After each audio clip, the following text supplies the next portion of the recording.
클라이밍 고수가 빠르게 되고 싶나요? 완벽하도 장만했겠다. 이제 실력 늘 준비 단단히 되어 있는 여러분들. 클라이밍을 잘하려면 당연히 손가락 힘이 있어야겠죠.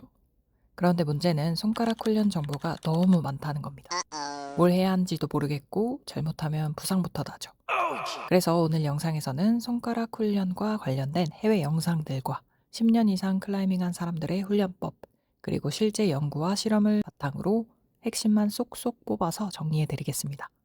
끝까지 보시면 손가락 훈련을 어떻게, 언제, 얼마나 해야 하는지 한눈에 명확하게 이해하실 수 있을 거예요.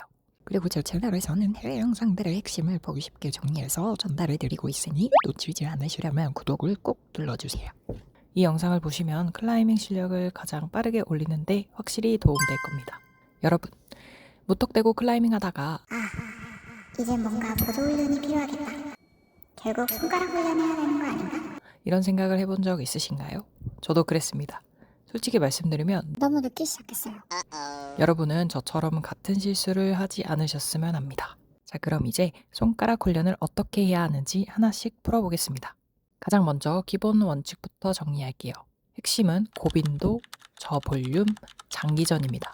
손가락은 근육보다 건과 인대 비중이 큰 조직이라서 한 번에 많이 하면 안 되고 주말에 몰아서 해도 안 되고 쉬었다가 갑자기 세게 해도 안 됩니다. 부상 위험만 커지죠. 반대로 주 2에서 3회 짧고 집중적으로 몇 달, 몇 년 단위로 이렇게 해야 진짜 실력이 됩니다. 정리하면 손가락 훈련은 빨리 강해지는 훈련이 아니라 오래 강해지는 훈련입니다. 두 번째, 손가락 훈련 뭘 해야 될까? 결론부터 말씀드리면 핑거보드 플러스 클라이밍. 이 조합이 가장 효과적입니다. 핑거보드는 순수 손가락 힘 강화를 시킬 수 있고 약점을 정확히 자극합니다.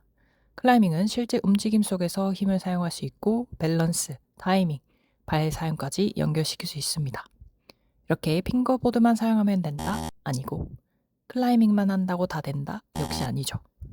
힘은 보드에서 만들고 기술은 벽에서 쓰는 겁니다.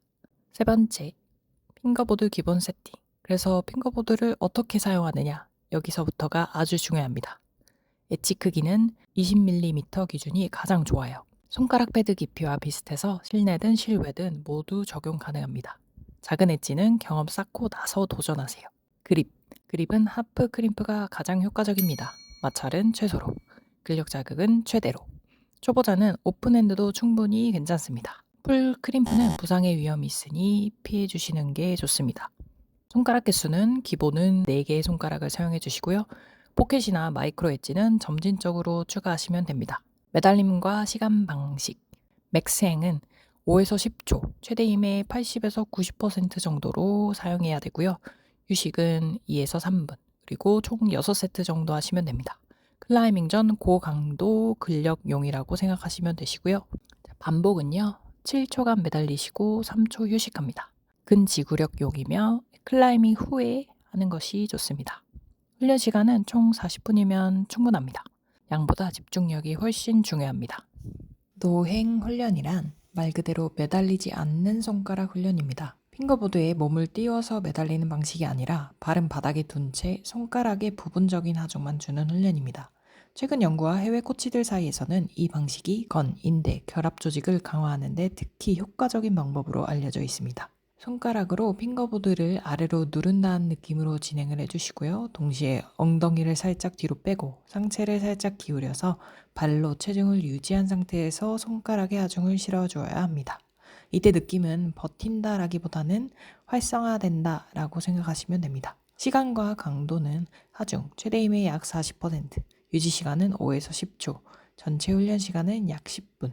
연구에 따르면 노행만 해도 손가락의 힘은 증가하고 맥스행과 병행하면 효과는 합산됩니다.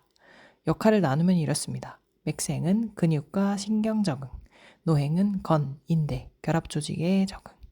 손가락 힘은 근육, 신경, 결합 조직 이 세 가지 조합으로 만들어집니다.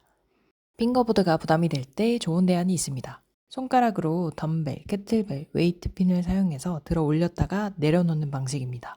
장점은 하중 조절이 매우 쉽고요. 손가락 감각이 발달할 수 있으며 매달리는 훈련이라기보다는 쥐는 감각을 만드는 훈련에 가깝습니다. 손가락 훈련의 효과를 키우려면 전신 보조 운동은 필수입니다. 추천 운동은 벤치풀, 핑거 컬, 손목 컬, 딥스, 프론트 레버 프로그레이션. 지금 할 수 있는 수준에 시작해서 조금씩 난이도를 올리는 방식입니다. 처음부터 완성 동작을 하는 게 아니라 보조를 써서 단계적으로 올려주시면 됩니다. 밴드는 힘이 부족한 구간에 하중을 줄여줘서 동작은 그대로 난이도를 낮춰줍니다. 예시를 보면 밴드를 끼고 버티기, 무릎 접은 상태로 버티기, 한쪽 다리만 펴기, 풀 프론트 레버. 형태는 유지하고 보조만 줄여가는 것. 이게 프로그레이션입니다. 중요한 한 가지는 자세가 무너지지 않으면 오케이, 무너지면 아직 그 단계가 아닌 거라는 것을 기억해 주세요. 여기서 가장 중요한 포인트, 반복수에 집착하지 마시고요. 정확한 동작과 품질에 집중하세요. 자, 이제 핑거보드에서 강해졌다면 반드시 벽에서 써보세요. 작은 엣지, 크림프, 정적인 버티기, 발을 정확히 쓰며 유지하기, 의도적으로 사용해보세요. 그래야 진짜 내 힘이 됩니다.